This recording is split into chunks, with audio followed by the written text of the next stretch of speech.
Now let me read on, verse 8. Shall not the land tremble for this, and everyone mourn that dwelleth in it? And it shall rise up wholly like the river, and it shall be cast out and drowned as by the river of Egypt. And as you know, that down there during the season of the flooding, the whole land there is flooded. And it not only brings water to the land, but it also brings a great deal of fertilizer as it comes down from the very heart of Africa itself. Now, he goes on here in verse 9, and it shall come to pass in that day. Now, here is Amos speaking of that day.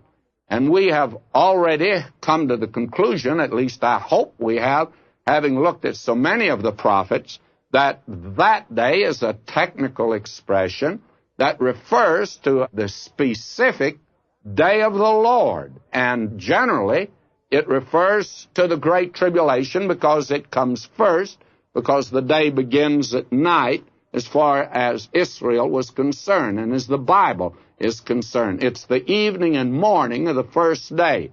And I don't know whether you would say it that way or not. I never would have. I would have said the morning and the evening of the first day. But the day of the Lord begins in darkness, and Amos has made that clear. And I think that here he moves on to speak of a judgment that is coming in the future. Now, if you'll notice what he says here, that I will cause the sun to go down at noon, and I will darken the earth in the clear day.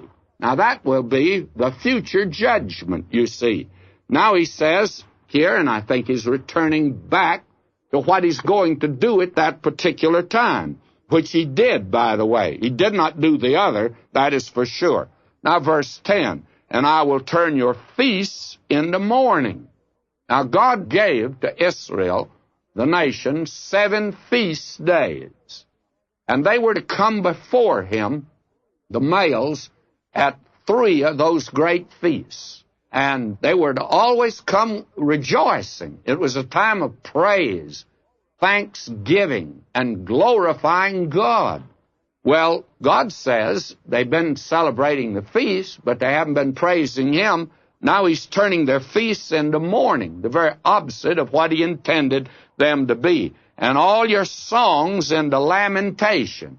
Now, isn't it interesting today, and I'm no music critic, and I don't want to get into that field, but what is popular music today? Now, when I came along as a young fella, in my day it was the blues, and then it was jazz, and then it was the rock and roll, and today it's the hard rock. Now, I ask you something as you listen to the music. Do you hear anything joyful about it?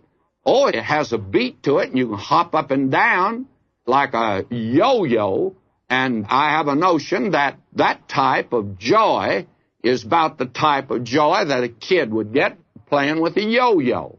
It doesn't require very much thinking, and it is something that is just worked up of the flesh, and it's that type of music that the world has always produced. It's mourning. It's tragic. I had the privilege of being in Vienna and going to the opera there. I really was coming up in the world. I had never done that before. If you want to know the truth, it is the first opera I'd ever heard. And I hate to confess it, I enjoyed it. But you know what it was? It was a tragic thing. The boy didn't get the girl. My, that was tragic, you see. And the songs were lamentations and wailings. Now, that is what the world produces today.